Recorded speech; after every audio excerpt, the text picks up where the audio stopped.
start to sing, Somos Libres, which means we are free.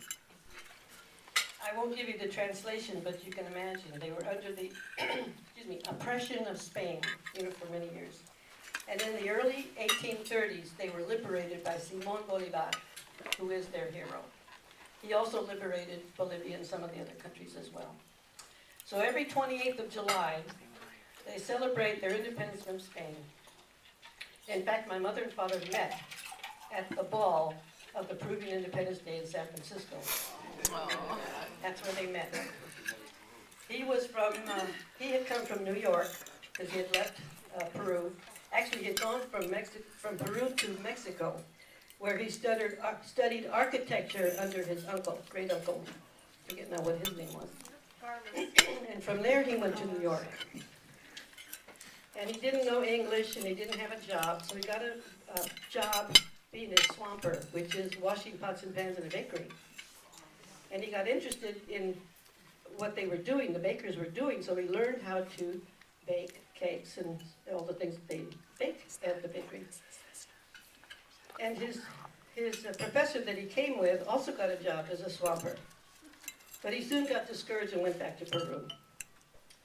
So anyway, after he left New York and went to San Francisco, where he knew there were lots of Peruvians.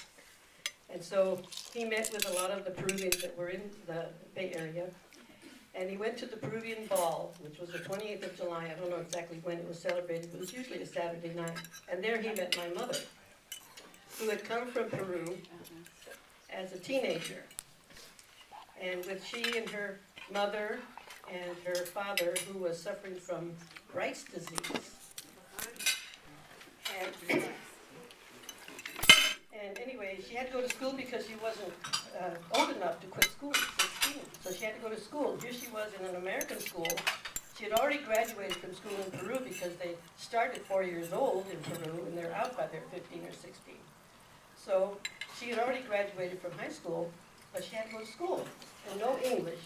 So she was really handicapped. So anyhow, she stuck it out until she was able to quit. And she went to work in this candy factory. That was the job that she found when she got out of school. Anyhow, after she and my father met at the Peruvian Ball, they dated for a while, and then they were married.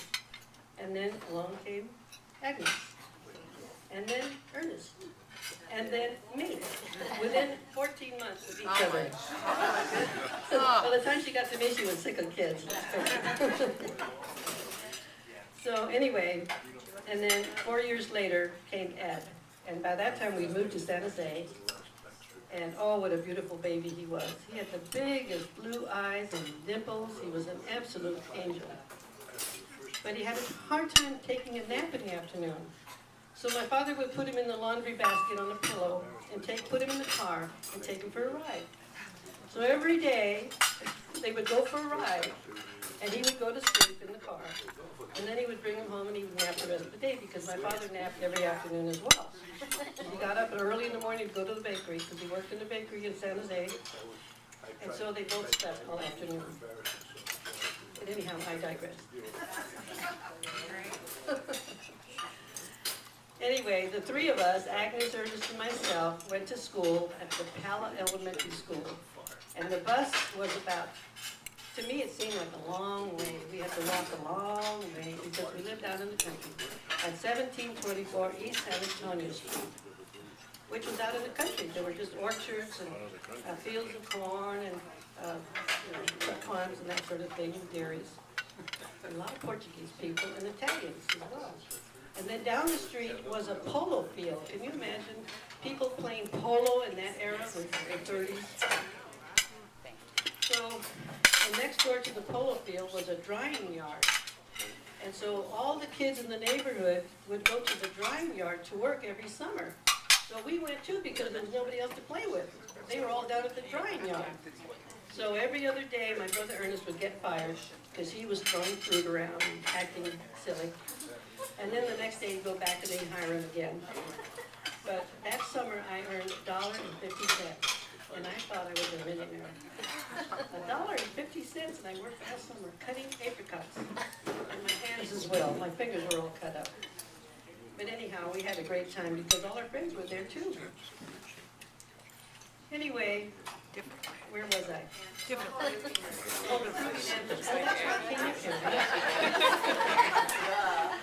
Anyway, whenever we got together in Mama's house, she would cook this huge meal, and we'd all have fun.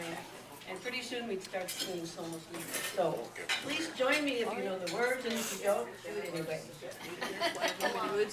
Somos libres, seamos, seamos, seamos siempre, y al testigo sus luces, sus luces de sol, que cantemos el voto solemne, que la patria del Eterno elevó, que cantemos el voto solemne, de que la patria del Eterno elevó. ¡Elevó!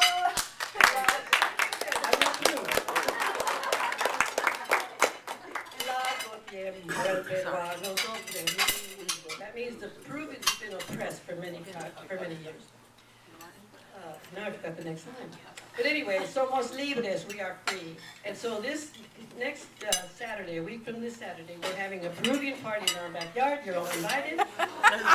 And the Peruvians are coming, and they're bringing all the food. They're making anticuchos, ceviche. I'm making papas rellenas. We're having Peruvian-style tamales, which are green, not from mold, but from good stuff.